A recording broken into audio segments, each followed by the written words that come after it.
kí ló wà láàrin wa àti Desire? Desire kan náà sà. lọ́rọ̀ olóbìnrin dé ẹni tó bá máa là mí máa múra because gbogbo àti mò ń ṣe bá ṣe lọ tó bá ń gbọ́ iná ọmọ rárá èmi mò ń jẹ́bẹ̀ tí nǹkankan bá bẹ̀rẹ̀ láàrin ọkùnrin àtobìnrin láìpẹ́ níbọ̀dì sọ̀rọ̀ kọ́kọ́ tó lẹ́gbẹ̀rún ọba èmi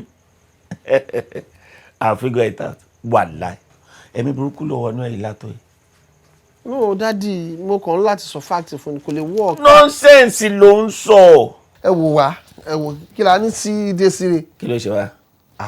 ọmọ tálákà tó bá fọmọ lówó indirectly ó ti submit rẹ̀ gẹ́gẹ́ bí house boy ni. I cannot do that. I have my integrity.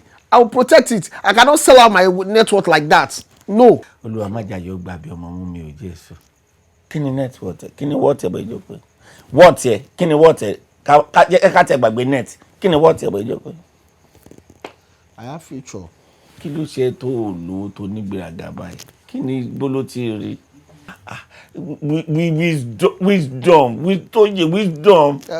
Sir. báwo ni o bá ṣe dùn tó ní tí mo rí kó kàn rí picture nǹkan tí mo rí ló brain nìyẹn Ọlátóyè làálàá